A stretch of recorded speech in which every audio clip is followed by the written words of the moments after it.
The 28th edition of the Hamburg Cyclassics was once again an opportunity for the puncheurs to see if they can get the jump on the sprinters, and boy did we have a fantastic field of sprinters. Wout van Aert was in to replace last year's winner Olav Koy, who was unable to start due to illness. Podium was looking to be the leader for Entomache Wanty, and then of course Jasper Philipsen for Alpecin de Koning, Arnaud de Lee in really good form for Lotto. And we lined up with last year's second place finisher Jonathan Milan right on the front as well, in glorious sunshine. About 23 degrees actually, perfect racing conditions, hardly any wind. There was that southern loop of about 60 kilometres before they took on 2.5 laps of this finishing circuit there, which had the Wasserberg climb on it, twice for those last 2 laps. These were the riders in the breakaway: Dries de Porter, the Belgian, and then Rory Townsend, the Irish champion, Nelson Oliveira, the Portuguese rider for Movistar, was in there, and Johan Jacobs, the Swiss rider for Groupama FDG. There were a number of teams looking to try and stir things up. EF Education Easy Post had Marijn van den Berg as their chosen sprinter, but they also fancied having a go. This is the moment at which we saw Jonathan Milan, last year's second place finisher. Green jersey, of course, in the recent Tour de France, going out the back. We then had a fascinating double running of a chasing group, always led by Mateusz Wacek on the last 2 times up the climb, but it would come to nothing every time. It was Soudal-QuickStep working for Paul Magnier, who on both occasions brought things back together. Phil Bauhaus, the big German hope, crashed, chased his way back in, and would contend the sprint finish as well. Soudal-QuickStep continued their pacing at the front for Paul Magnier, with great confidence in him after his recent win in the Tour de Pologne on a stage there. The breakaway of 4 were working incredibly well together as well. Some big, powerful riders in there, particularly including Johan Jacobs and Nelson Oliveira.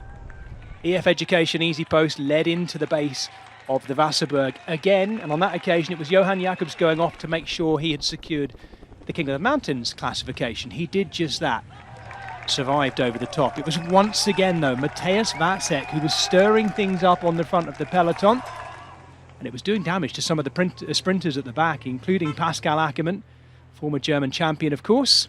Johan Jacobs would sit up to make the 4 come back together at the front, but their gap was getting tiny. In fact, they went on to the final climb of the Wasserberg, and it was Dries de Porter who was getting dropped, and Wacek was at it again.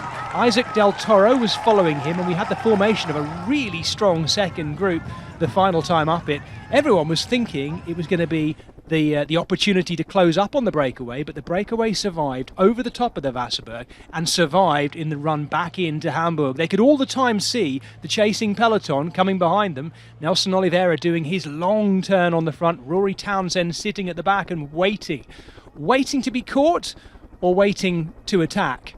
Well, I say that because watch this. This was inside the final 500 metres, the peloton closing down on them, what remains of them anyway, and a last-ditch opportunity to see the breakaway survive. Rory Townsend, the Irish champion, opened up his sprint, as he would do were he in that peloton, but he wasn't. He was in the breakaway. He actually extended his gap over the peloton as they were coming in, and the Irish champion rode towards the biggest win of his professional career. The sprint behind was happening. It was Paul Magnier and Arnaud de Lee going elbow to elbow, but they couldn't catch that man. Rory Townsend taking a massive victory for him, for Ireland, and for the Q36.5 team too. What a fantastic moment. One for the mantelpiece, very definitely, and it was quite an emotional Rory Townsend as well. What a moment for the 30-year-old Irishman, and what a high point to his career. His 6th professional win, but by far the biggest, and of course a big World Tour win for that team, Q36.5. There it was. Arnaud de Lee and Paul Magnier did sprint it out, but for second place. Jasper Philipsen was 4th, Danny van Poppel 5th, Fred Wright and Mathis Louvel, maybe the surprise riders, along with Morgado there in the top 10 as well. But a really tough 207 kilometres, 200 of which Rory Townsend spent out front, and in the end he stayed out front by a hair's width, but it was just enough to take the win, and that's all that matters. 2 up-and-coming sprinters either side of him, but 30-year-old Irishman Rory Townsend taking a massive win for his career and for his team too.